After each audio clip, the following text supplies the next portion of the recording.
de toda glória, de todo louvor, de toda adoração, meu Pai. E aqui nesta manhã, Rei da Glória, ao povo, Senhor, Rei amado, que precisa ouvir de Ti, Pai, aquilo que Tu tens a nos entregar nesta manhã, meu Deus. Por isso, desde já, Pai, coloca a vida do pastor Enezer na palma de Tuas mãos. Usa o Teu filho como instrumento para a Tua igreja aqui nesta manhã, Senhor. Cubra os Teus pequeninos, Pai, que aqui estão, Senhor, com o Teu sangue. Ah, Deus, dá sabedoria e entendimento, Pai amado e meu Pai querido, aos Teus pequeninos, para que a Tua palavra, Senhor, venha estar guardada na tábua dos seus corações. Seja conosco nesta manhã, meu Deus, pois a casa é Sua, a igreja é Sua, tudo é Teu, meu Senhor da glória. Tenha liberdade de operar nesta manhã, de sondar os nossos corações e de falar fortemente em nossa alma, meu Pai, porque nós precisamos ser curados, nós precisamos ser libertos, nós precisamos transbordar, meu Senhor da glória, para fazermos a diferença, como a Tua palavra diz que seremos luz do mundo e sal da terra. Então que assim seja, em nome de Jesus. Amém. Glória a Deus. Amém. Graças a Deus. Aleluia. A paz do Senhor, irmãos. Amém, Deus. É bom estar na casa do Senhor nesta manhã. E eu quero convidar você a abrir a sua Bíblia na primeira carta que Paulo escreveu aos Coríntios, capítulo 15. Nós vamos ler o último verso do capítulo 15. E se você quer se aprofundar mais na sua fé, na sua caminhada com o Senhor, você precisa de ler este capítulo 15, reler o capítulo 15 de 1 Coríntios e ler mais uma vez para não sobrar nenhuma dúvida acerca da sua fé. Aleluia. Amém? O tema da nossa mensagem nesta manhã é: por que somos inconstantes? Por que nós somos inconstantes? Vamos ler aqui a palavra do Senhor? Olha a recomendação de Paulo: portanto, meus amados irmãos, sede firmes e constantes, sempre abundantes na obra do Senhor, sabendo que o vosso trabalho não é vão no Senhor. Amém? Amém. Poderia sentar. Quando eu leio esse texto, me lembro muito do tempo que eu estava trabalhando de motorista com o bispo Elisiário, e todas as vezes que o pastor dava oportunidade para a irmã Lúcia, a missionária Lúcia, ela falava exatamente esse texto, porque ela sempre fazia recomendação de que o nosso trabalho aqui talvez não seja reconhecido por homens, mas é um trabalho que sempre é reconhecido por Deus. E Deus, como diz o meu pai, Deus é o melhor patrão de todos. Deus nunca deixa de pagar nada.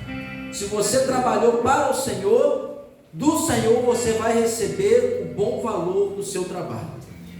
Às vezes a gente tem dúvida com relação a isso, e eu faço lembrar as palavras que eu disse ontem na reunião da Junta Diaconal. Por isso a palavra do Senhor nos chama a ter confiança nele. Amém?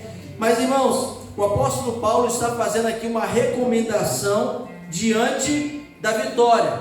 Se você conhece esse texto, e eu gosto muito desse texto, porque o apóstolo Paulo vai falar assim: tragada foi a morte na vitória. Então ele está aqui se referindo à vitória sobre a morte e sobre o pecado. Nós sabemos que Jesus na cruz, ele cumpriu todos os quesitos para termos vitória. Ele nos deu vitória sobre a morte, ele nos deu vitória sobre o pecado e nos deu vitória sobre o diabo. Então nada hoje pode nos impedir de sermos vitoriosos, a não ser nós mesmos. Porque quando nós paramos de confiar no poder que Deus nos dá através de Jesus Cristo, nós então somos derrotados, assim como o nosso inimigo ele é. E Paulo está tratando desse assunto, falando: olha, vocês são vitoriosos, porque nem o pecado, nem a morte, nem o medo da morte e nem a escravidão do pecado foram suficientes, porque Jesus trouxe sobre nós a vitória. E ele vai dizer no verso 57, graças a Deus que nos dá a vitória por meio do nosso Senhor Jesus Cristo. Amém, Deus. Aleluia. Nós temos vitória, irmãos. Aleluia. Nós não só temos vitória, como em Cristo somos vitoriosos. E usando aquela palavra, nós não somos só vitoriosos, mas nós somos mais do que vencedores em Cristo Jesus. Aleluia. Às vezes é difícil compreender isso, porque passamos por tantas lutas e a gente pensa que todo vitorioso não tem luta. E quem pensa assim, se você pensa assim, muda o seu foco de visão. Porque todo vitorioso, ele só alcança a vitória porque ele passa pelas lutas. Não existe no ciclo da vida alguém que só é vitorioso sem ter passado por nenhum obstáculo, nenhuma batalha. Não existe isso, irmãos. Tanto é que a Bíblia nos ensina a lei da semeadura.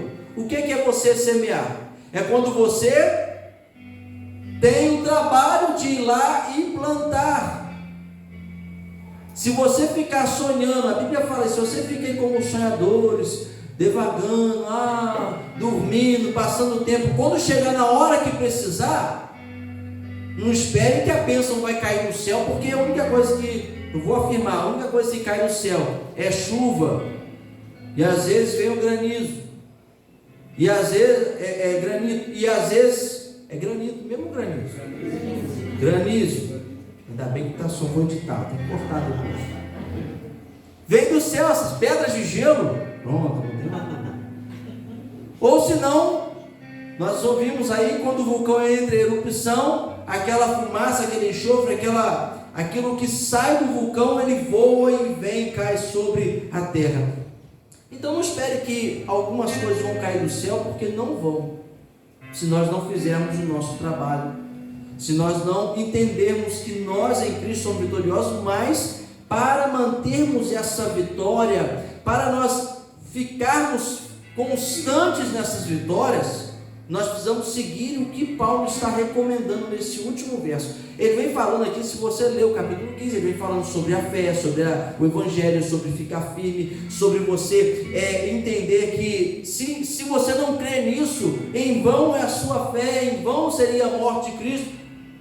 E ele fala sobre essa vitória, sobre a morte, sobre o pecado, e ele faz essa recomendação no finalzinho. Eu quero destacar isso aqui: sede firmes e constantes. Algumas traduções vão falar sede firmes e fortalecidos, outras traduções vão falar sede firmes e inabaláveis.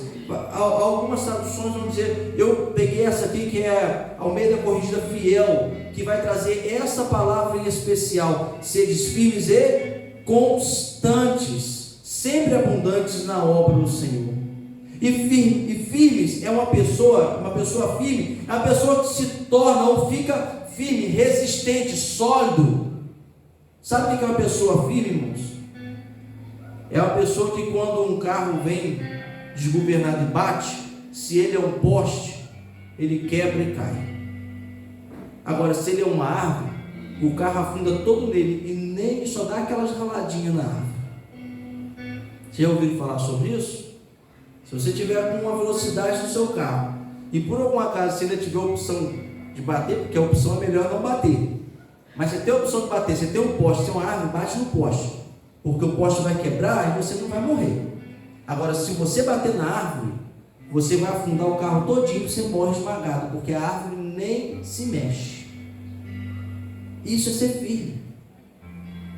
E não só isso, alguém que está focado em algo, alguma coisa, eu estou firme por quê? Porque eu estou focado, eu estou com uma visão, com um propósito, eu sei o que eu quero, eu sei onde eu quero chegar, eu estou definido, isso é firmeza.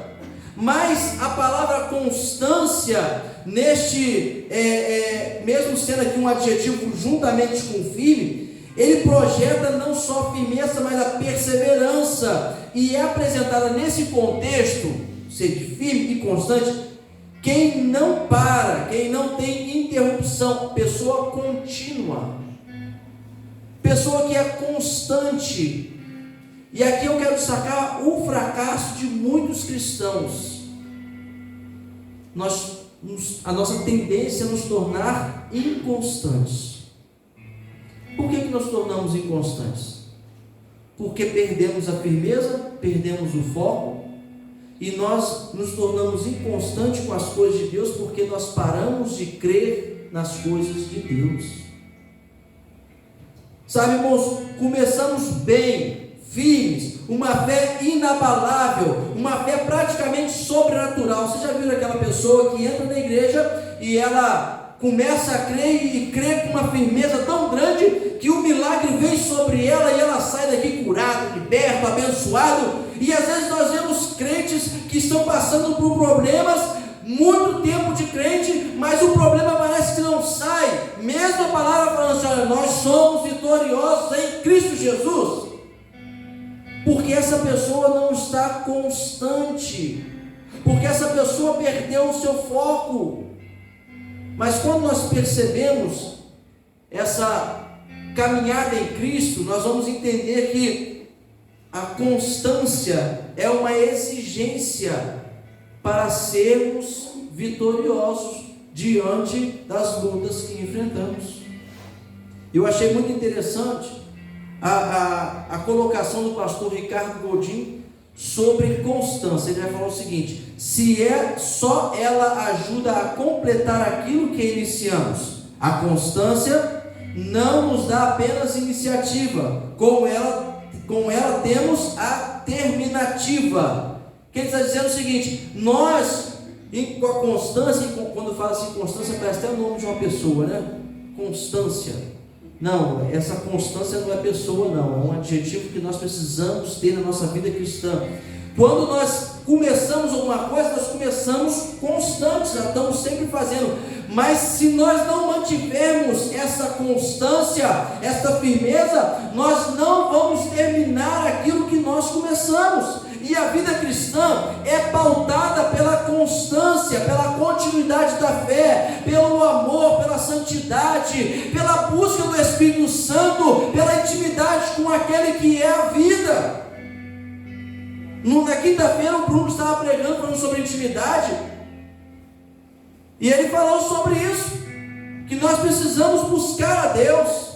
Quarta-feira estávamos estudando sobre o Espírito Santo, e falávamos que hoje não há mais a constância de buscar a presença do Espírito Santo com afinco, com firmeza. Por que nós não fazemos isso? Porque paramos de colocar que o Espírito Santo é o foco principal em nossas vidas. E quando vem algum vento, quando vem alguma tempestade, o que vai soprar no seu ouvido é as desgraças do mundo, dizendo: você vai cair, você vai fracassar, você não vai conseguir. Por que isso acontece? Porque não somos constantes em buscar a presença do Espírito Santo. Porque é o Espírito Santo que fala conosco. É o Espírito Santo que está dizendo: olha, continua, Jesus venceu essa prova, continua. Mas está grande a tribulação, continua, porque Jesus venceu e você é vencedor. Fica firme, fica constante, porque o Senhor te dá a vitória. Mas por que nós então fracassamos e somos inconstantes? Vamos ver alguns problemas. Primeiro problema que eu quero destacar: problema da autoestima. Existem pessoas que têm uma visão muito estreita de si mesmo. Você já viu aquela pessoa que para tudo ela sempre é o fracasso? Eu sou o problema, o problema está em mim. As dificuldades que eu enfrento é porque eu não consigo, é porque eu não faço. Sempre nos vitimizamos. Mas a pessoa só se vitimiza porque ela tem uma baixa estima. Se dá para entender? É que a estima é tão baixa e ela joga o alto para baixo. Mas muitas pessoas estão vivendo isso no mundo, irmãos. Você pode viver com a sua baixa estima. As pessoas vão olhar e vão falar assim: coitadinho, pobre coitado, não tem nada, dificuldade na vida, que luta. Vai falar: ó céus, ó luta, ó terra. Porém, na vida cristã cristã não tem vitimismo, não tem baixa estima ou autoestima baixa, não tem nada disso. Por quê? Porque com Cristo eu sempre sou constante. Vocês já imaginaram se em algum momento Jesus, diante de toda a dor, de todo o problema, de todo o sofrimento, não é o sofrimento individual, não é o pecado individual, não é a dificuldade individual, porque nós só temos o nosso problema. Você imagina que Jesus, quando ia para a cruz, antes de ir no Getsemane, ele estava já prevendo e sentindo não só o meu problema, mas o seu problema, o problema dos seus parentes, o problema dos seus amigos, o problema de toda uma humanidade. E nem por isso ele deixou de ser constante na sua obra. Ele não teve tempo para ter alto, baixo ou baixar a sua autoestima. E nós vemos na Bíblia uma pessoa assim, um personagem assim, porque às vezes a gente pensa assim, será que é só eu que tenho isso? Não, na Bíblia tem. Lá em Juízes, capítulo 6, nós vamos ver a história de Gideão, um bom exemplo para considerar aquele que é o menor dos menores. Me lembro que a minha tia tinha sempre esse negócio, quando ela conversava alguma coisa, a irmã do meu pai, uma das mais novas, ela falava assim, eu sou igual o Gideão, eu sou o menor dos menores. E Deus convocou para libertar o povo de Israel do jugo dos midianitas. Olha aqui que Deus, o anjo do Senhor que apareceu para Gideão, fala com ele, Juízes 6,12. O Senhor está com você, poderoso guerreiro. Gideão vira para aquele anjo do Senhor com a sua autoestima tão baixa e responde, Senhor, como posso libertar Israel? Meu clã é o menos importante de Manassés e eu sou o menor da minha família. Vocês já viram esses momentos que você recebe uma palavra, senhora, pode ir com fé, Deus está contigo, o Senhor te dá vitória, e você, mas eu sou o menor de todos, quem sou eu para fazer isso? Sabe, quantos Gideões tem aí? Os Gideões fracassados que estão lá, escondidos, malhando trigo, malhando uva no lugar que não era de malhar uva. Quantas pessoas estão vivendo assim, irmãos? Pessoas inconstantes, pessoas que elas se rebaixam a tal nível que não tem como, você pode falar o que você quiser. Então estão tão distantes do Espírito Santo, que mesmo o Espírito Santo fala assim, você vai conseguir, Jesus está contigo e te faz vencedor, você tem uma nova vida, eu te dou uma capacidade sobrenatural, você não é apenas um homem ou uma mulher qualquer, você é filho de Deus. Mas nós estamos tão com essa baixo autoestima, que nós só ficamos olhando para o nosso umbigo. Coitadinho de mim, coitadinho. E ao invés de continuar firme, constante, eu prefiro me vitimizar, ficar acuado, deixar de participar, deixar de ter presença. É melhor ficar em casa, pastor, porque eu não sei como é que eu vou fazer. Larga desse negócio para lá, porque isso aí não é a voz do Senhor que está falando contigo, não, pelo contrário. A voz do Senhor está falando contigo, Senhora, vai meu filho, vai minha filha, vai homem de Deus, varô valorosa, persevera, mantém-se firme, não permita que pensamentos de achismo possam ditar o seu caminho em Cristo, não permita que a autoestima esteja baixando a tal ponto que você não consegue perseverar em Cristo Jesus. Isso aí é um grande problema, irmãos, que estão atingindo muitos. Existe doença, mas existem pessoas que se fazem de doente, achando que Deus não está vendo todas as coisas, achando que Deus não está contemplando o coração de cada um de nós.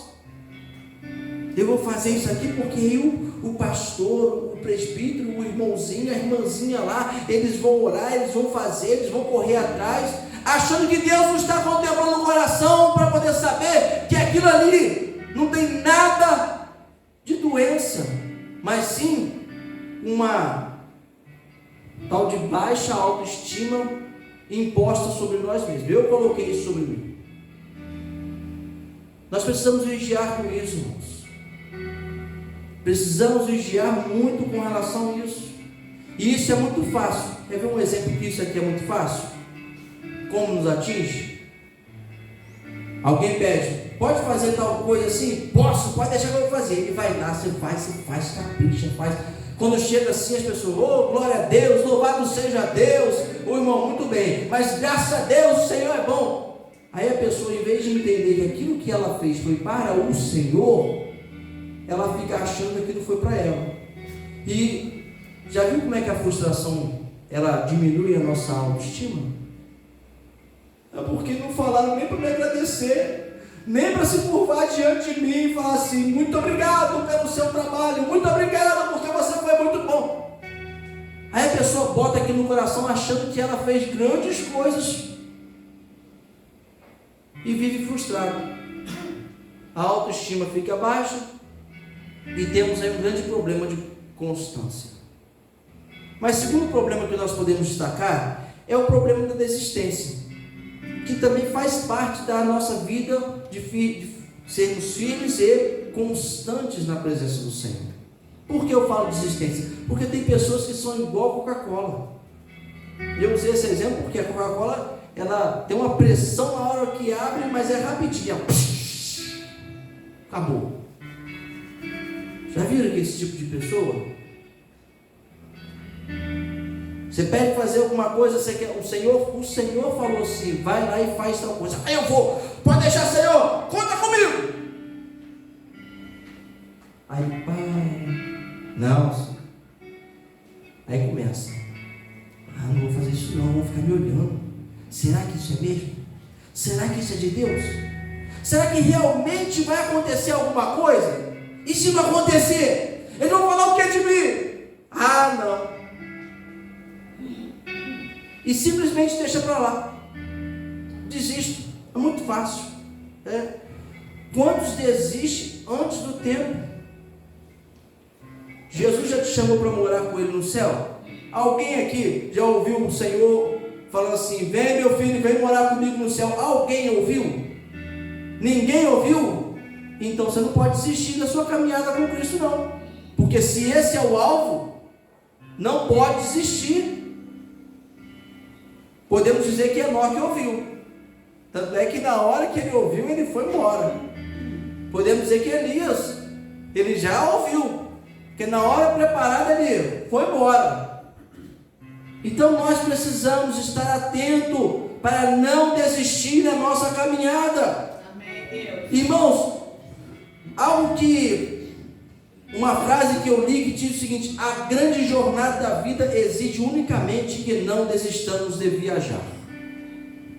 Sabe, quando Jesus fala assim, eu sou o caminho, ele está falando assim, olha, eu sou alguém que você vai precisar percorrer, que você vai precisar trilhar, que você vai precisar de caminhar. E se nós estamos em Cristo, caminhando em Cristo, nós temos uma jornada a cumprir. E eu não posso desistir, eu não posso ficar parado, eu não posso olhar para trás, eu não posso me desviar, eu não posso parar, eu tenho que seguir. Então desistir não é uma opção. E Jesus, ele fala muito claro, principalmente, irmãos, um dos motivos que nós desistimos de caminhar com Cristo, quando os apóstolos, os discípulos chegaram, mestre, ensina-nos a orar, porque a oração, irmãos, quando a nossa vida de oração é constante, dificilmente você para de caminhar com Cristo e em Cristo. No dia que você começa a relaxar a sua vida de oração, a sua caminhada em Cristo começa a estagnar. Lembre-se disso, porque Jesus fala o seguinte, quer dizer, o primeiro eu quero falar que Paulo recomenda. Paulo recomenda em 1 Tessalonicenses 5,17, orem continuamente. O que é continuamente? ou ore sem cessar. O que é você orar continuamente, orar sem cessar? É você sempre manter a sua vida de oração. E a quem você ora? Você não ora a político, você não ora a homens, você não ora a imagens, você não ora a pessoas, você ora a Deus Todo-Poderoso.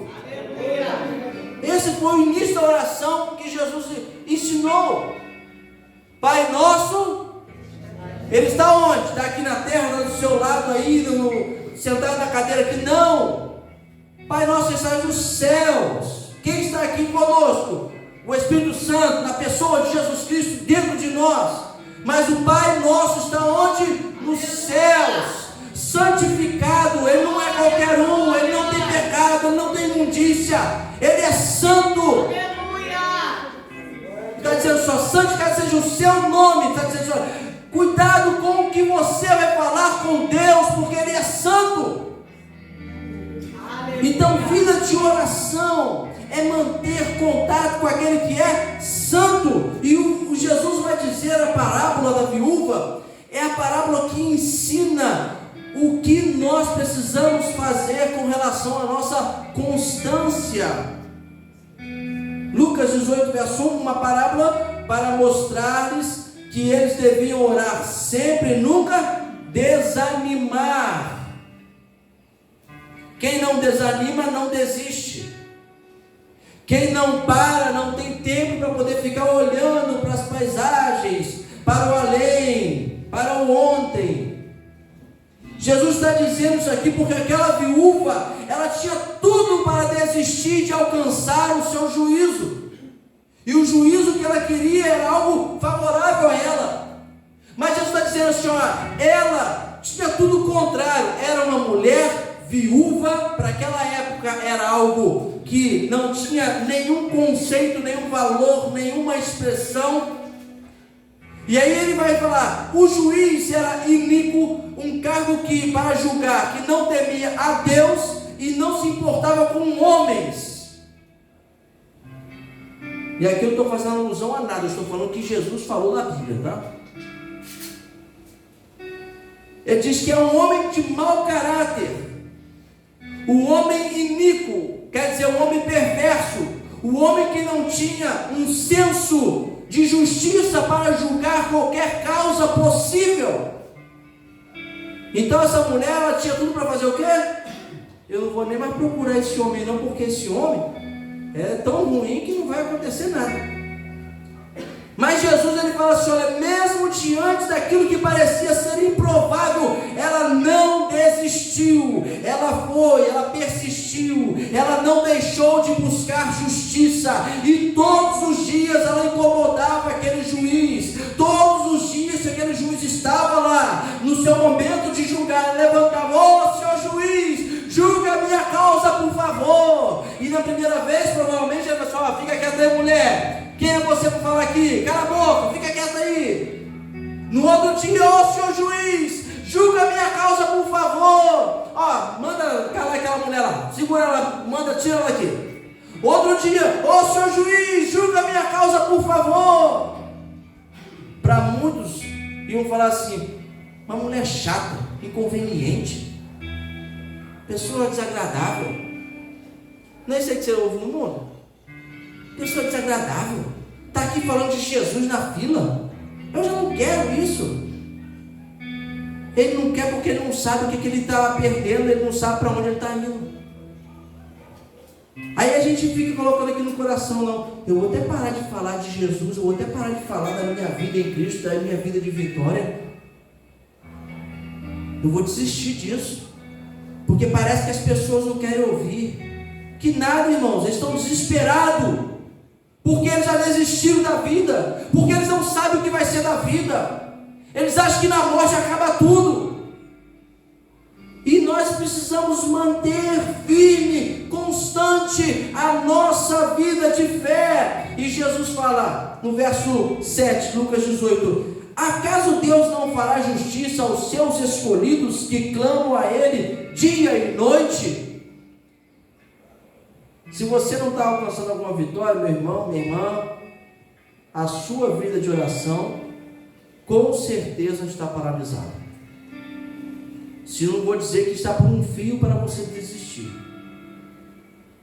Porque se Jesus está ensinando que aquela mulher que não tinha condições diante de um homem que era totalmente averso a dar alguma coisa para ela, por ela persistir e não desistir, não deixar de manter, não ser inconstante, ela conseguiu. Jesus ainda fala o seguinte: se vocês escolhidos, algumas traduções, você é filho de Deus, não clamar a Ele dia e noite. Quanto tempo você tem orado? Quanto tempo você tem clamado?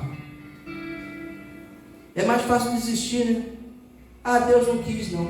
Deixa eu desistir disso aqui.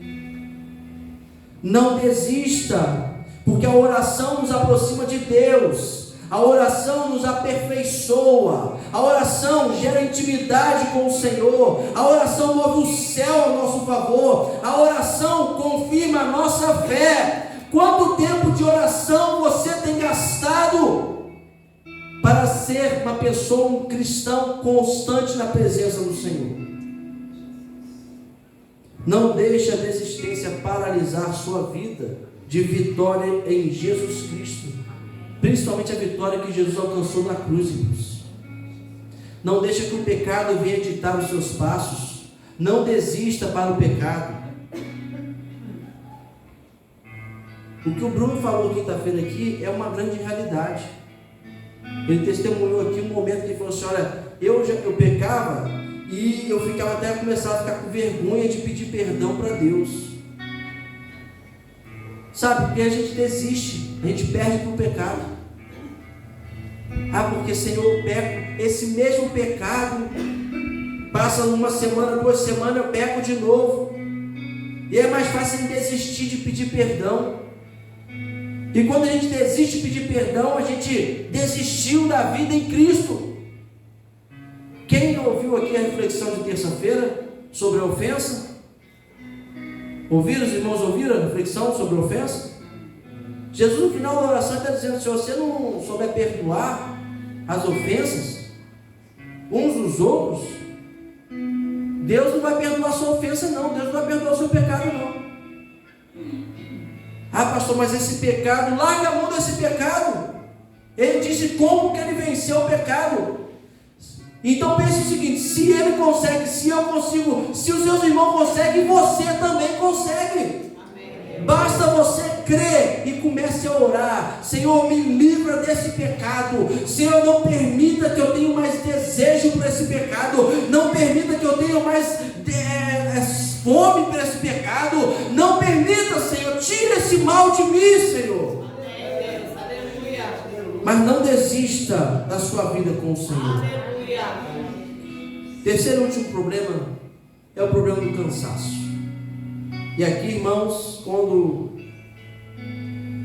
eu escrevi isso aqui, o Espírito Santo veio falando, irmãos, que problemão que nós temos vivido, hein? Para tudo nós estamos cansados. Estamos vivendo um tempo de cansaço. Isso me faz lembrar da palavra que Salomão escreve: há tempo para todas as coisas debaixo dos céus. Nós estamos dando tanto tempo de cansaço. É uma busca desenfreada para dizer: estamos cansados. Estou tão cansado. Mas se você perceber, você sempre está cansado para as coisas que você não quer mais ter constância, não quer mais ter firmeza. Nunca se viu tamanha inconstância por conta do cansaço. E eu posso até acrescentar aqui não só o cansaço, mas a preguiça. Porque a preguiça, ela gera exatamente, o cansaço gera exatamente a preguiça. Porque a gente fica tanto nessa onda de que eu preciso descansar, que eu acabo até por entrar na preguiça. E isso aí tem sido um grande problema, irmãos. Porque Jesus fala assim: ó, meu pai trabalhou até hoje e eu trabalho também. E não estou chamando ninguém para ser preguiçoso e ficar cansado. Um cansaço pela busca do que pensamos ser melhor e mais agradável, mais relaxante, mais prazeroso, e deixamos de lado o que realmente é primordial e essencial para uma vida que é buscar a Deus, se torna um cansaço que vai trazer um problema para a nossa vida espiritual. Agora, um cansaço na busca pelas coisas de Deus, nós temos a garantia do renovo. Sabe, irmãos, as pessoas estão buscando tantas coisas do mundo e não conseguem livrar-se daquele cansaço, porque as coisas do mundo vão te cansar.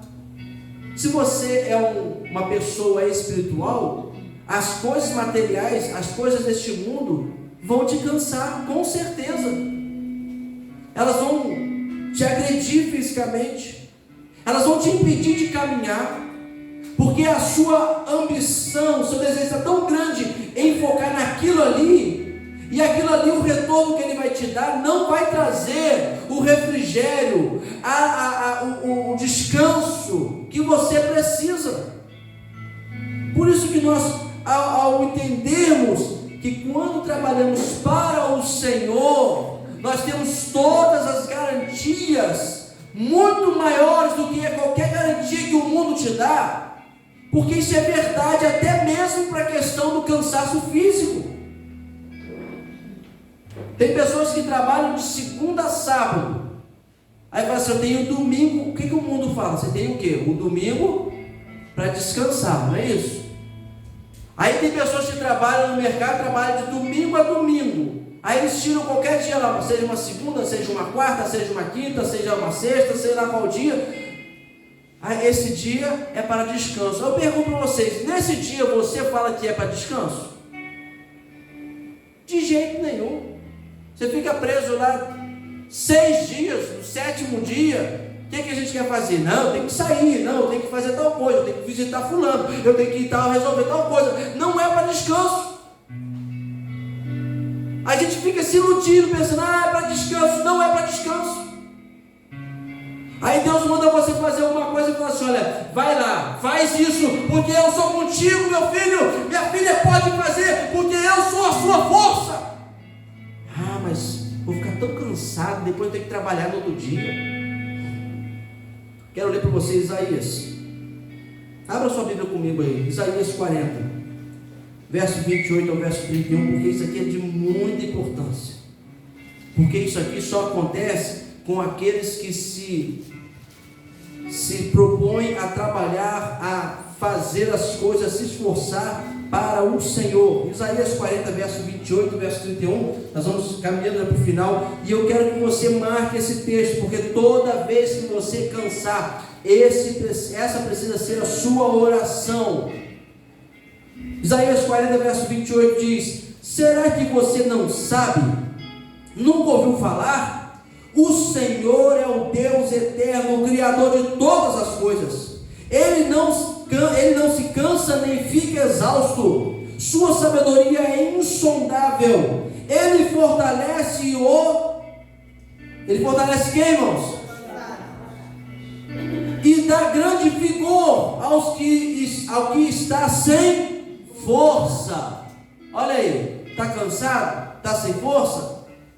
É porque você não está confiando no Senhor. Mas vamos além, olha o que ele vai falar. Até os jovens se cansam e ficam exaustos, os moços tropeçam e caem, mas aqueles que esperam em quem? O Senhor. Renovarão as suas forças. Aleluia. Vamos dizer isso aí junto, irmãos? Amém. Mas aqueles que esperam no Senhor renovarão as suas forças. Você está pensando que é força espiritual? Não, não é força espiritual não, porque o Espírito não se cansa. Você está pensando que algum esforço que você faz vai deixar cansado? Não, porque o Senhor, quando está presente, Ele renova as forças. Aleluia. Mas o grande problema é que nós botamos na cabeça que eu estou cansado, não vou fazer isso não porque eu estou cansado. Aí eu não vou lá não porque eu estou cansado. Vai ficar cansado. E no dia que Jesus chamar, você não tem coragem para subir. Sabe por quê? Porque Você está tão cansado que não vai poder subir voo para os céus. Você está tão cansado que você não vai poder deixar esse corpo e receber o seu corpo glorificado. Por quê? Porque eu estou tão cansado, pastor. Ai, que cansaço é esse? Repreende esse cansaço em nome de Jesus e espera no Senhor. Tira esse problema, irmãos. O Senhor tem compromisso com o que nele esperam e confiam no seu poder. E isso só é possível para os que andam contentemente na sua presença. Qual grau de alegria, de contentamento você está vivendo na presença do Senhor? Porque só vai esperar no Senhor quem confia no Senhor. Não permita que o cansaço ou a preguiça o torne inconstante para com a vida com Deus. Diante desses 3 problemas, se você não se inclui em nenhum destes, graças a Deus. Graças a Deus por isso. Mas para concluir, eu quero deixar aqui uma frase do pastor Ricardo Gondim, que ele escreveu: na vida tudo é muito difícil antes de se tornar fácil. Nossa inconstância nasce muitas vezes da constatação de que os primeiros passos em qualquer empreendimento, e aqui empreendimento é a sua caminhada com Cristo, exige muita disciplina, e que a inspiração só vem depois de muita transpiração. Bom, uma frase que eu ouvia muito nas quartas-feiras que nós orávamos nos pastores era: a oração é o suor da alma. Alguém transpira, é claro, se não tiver muito calor, mas para aqueles que estão na sombra, ele transpira se não fizer nenhum esforço? Não, está lá debaixo da sombra, um dia igual hoje, pode ficar tranquilo, você não vai suar nada. Por que você não vai transpirar, você não vai suar?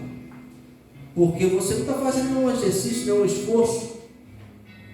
Agora, quando nós começamos a caminhar com o Senhor, vai ter suor. Quando nós começamos a trabalhar para o Senhor, vai ter cansaço. Quando nós começamos a nos envolver com as coisas do Senhor, a voz vai dizer assim: olha aí, para com isso, deixa desse negócio aí, não vai dar certo. Mas quando nós nos propomos a sermos constantes na presença do Senhor, nós começamos, nós caminhamos e nós chegamos a um fim determinado, que é a vitória em Cristo Jesus. Isso é ser firmes e constantes na presença, no trabalho, na vida com Deus.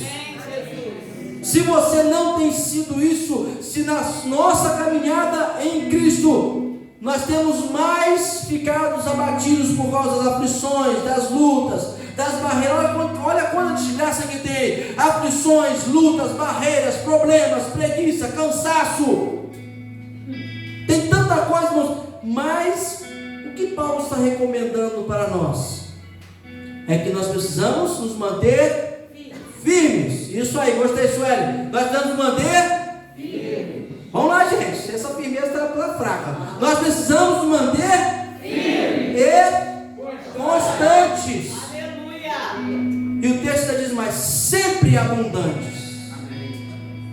Sempre em grande quantidade. Porque Deus não faz nada com miséria, com pequenez, nada disso.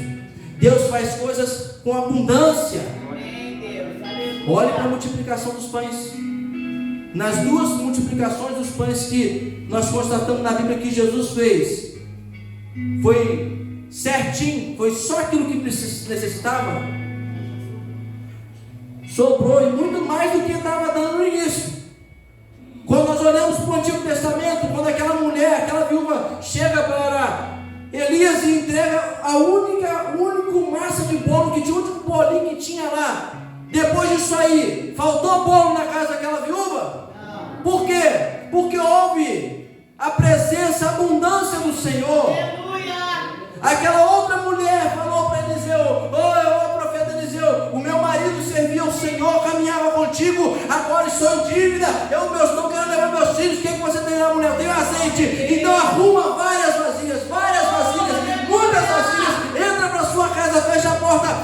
começa a encher as vasilhas.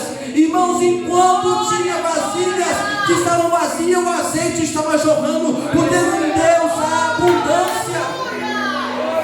No momento que ela acabou as vasilhas, acabou o azeite. Sabe, irmãos, nós precisamos ser mais constantes na obra do Senhor. Não é só alguns momentos. Ah, pastor, mas eu venho no culto. Graças a Deus, maravilha. Mas a sua vida cristã não para quando você sai da igreja. Porque tem para muita gente, a vida cristã dele é só quando ele bota o pé para dentro da igreja e quando ele sai de dentro da igreja.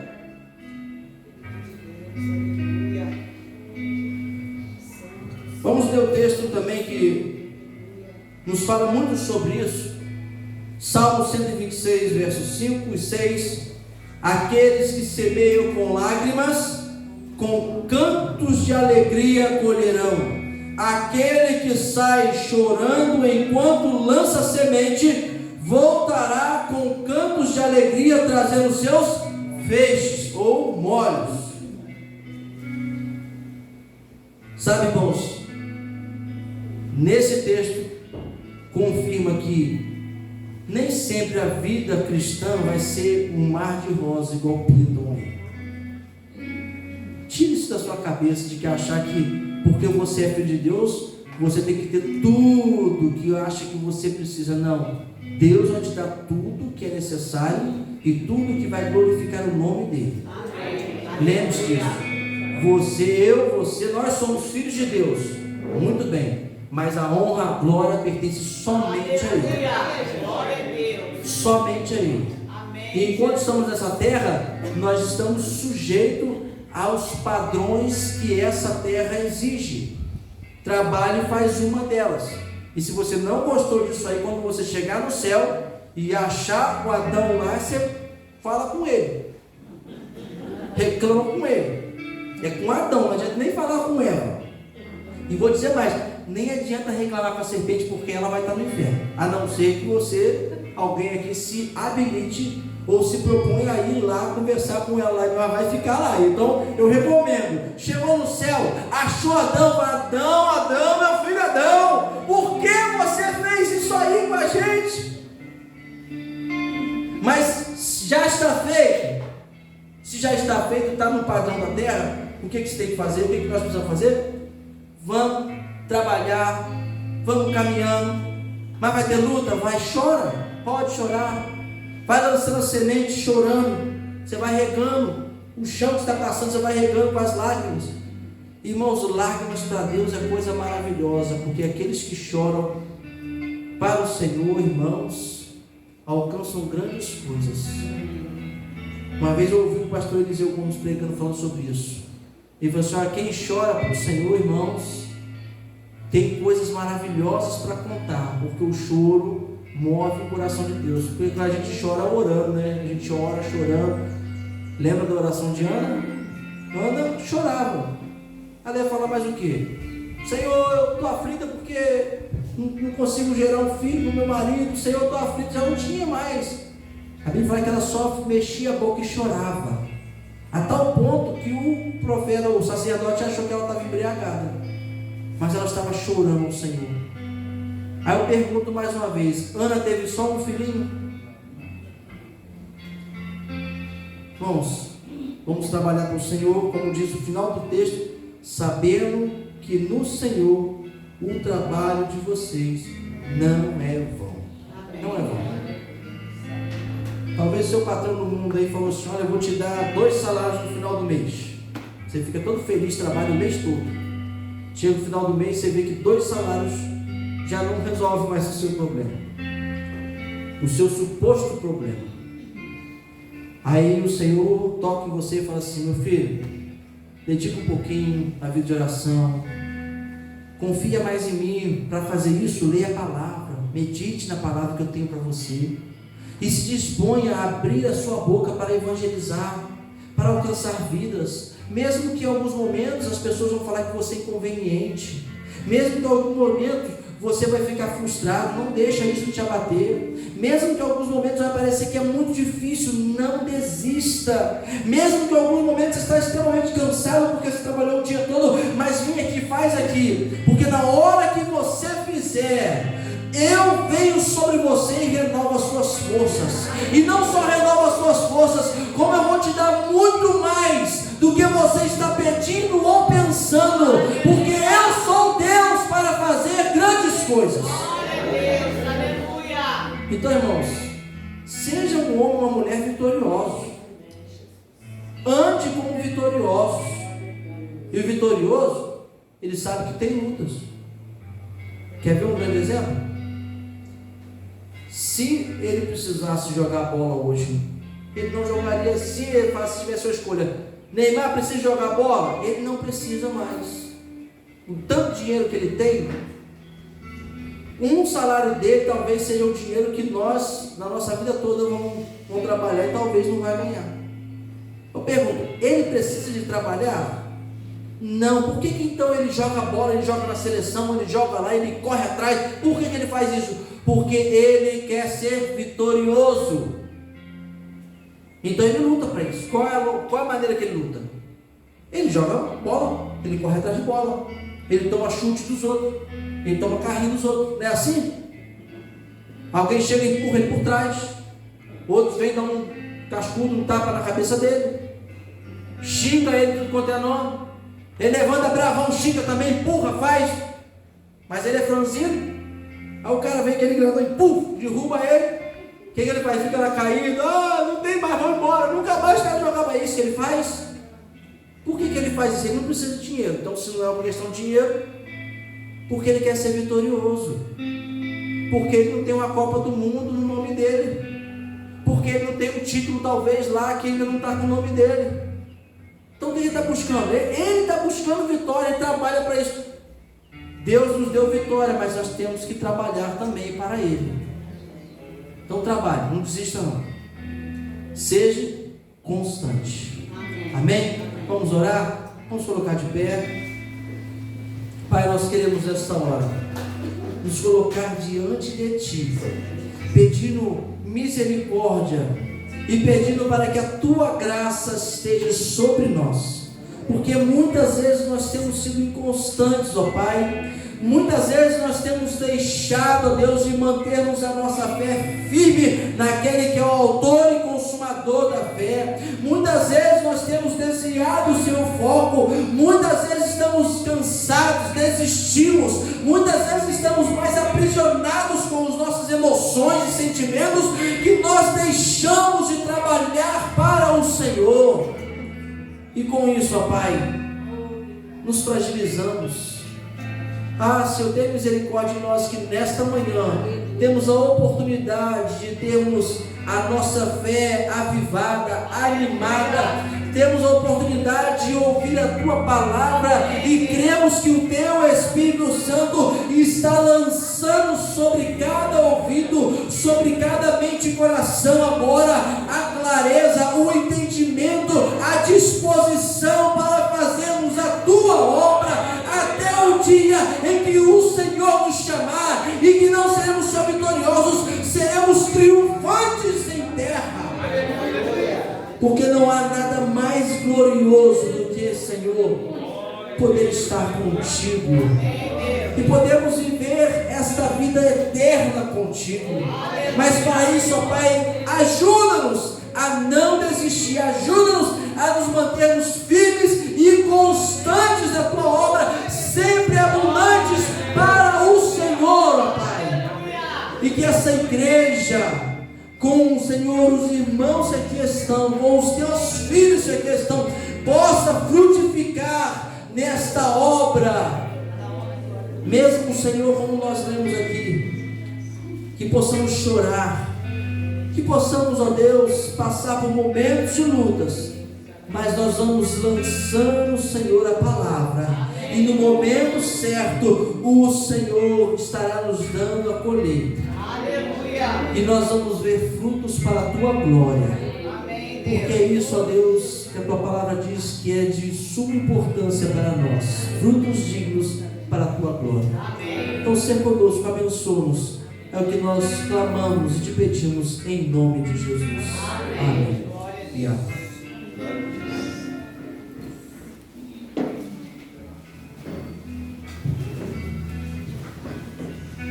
Glória a Deus. Palavra abençoada, né, que veio da parte do Senhor. E os irmãos que abriram o seu coração para receber essa mensagem, né, de motivação, vão sair daqui renovados, né, aptos para perseverar na presença do nosso Deus. Vem o momento que nós vamos agora fazer a nossa ceia. Eu vou ler um texto que se encontra no Evangelho de Lucas, capítulo 22.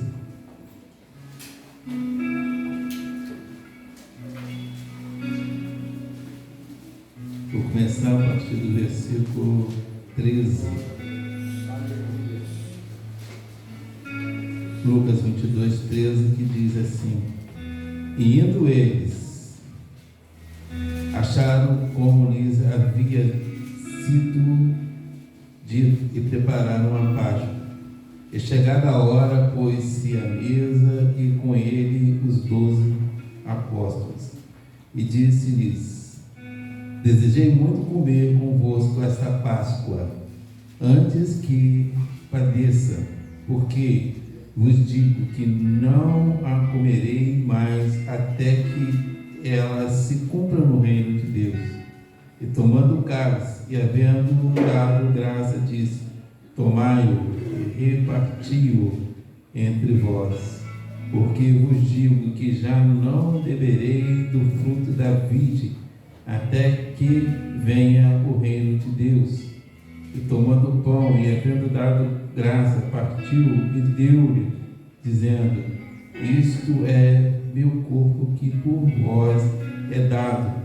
Fazei isso em memória de mim.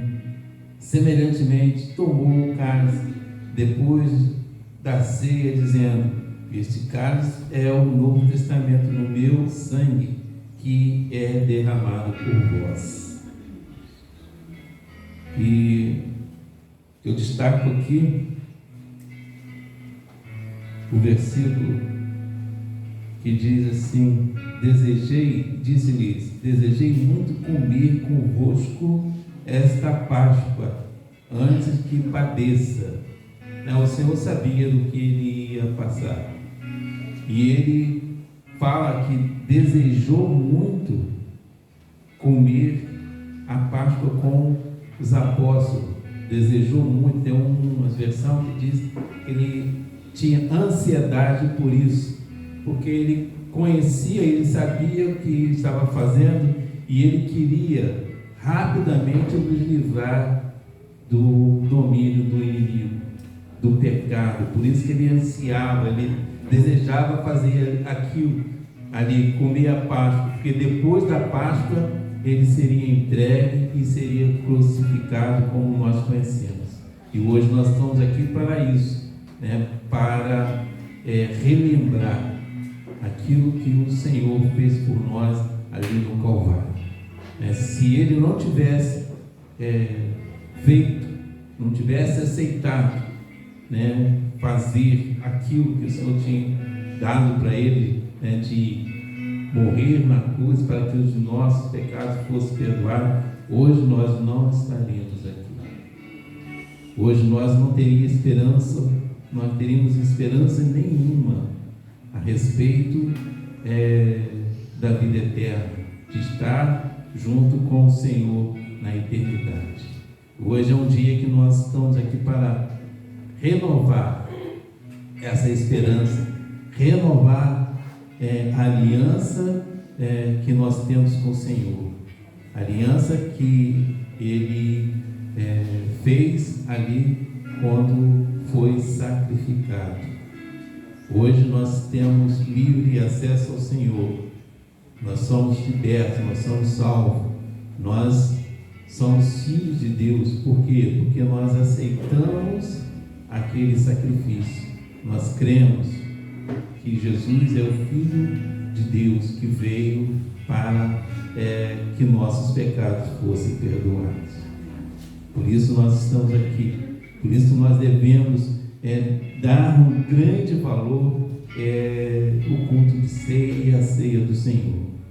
E nós temos visto que alguns não têm dado esse valor, não percebem o grande valor que tem. Se nós somos salvos, se nós somos libertos, se nós temos Deus, se nós temos acesso ao Senhor, foi porque Jesus fez esse sacrifício. Amém? Nós vamos apresentar os elementos da ceia. Eu vou convidar o presbítero Valnei, para que esteja orando e colocando, consagrando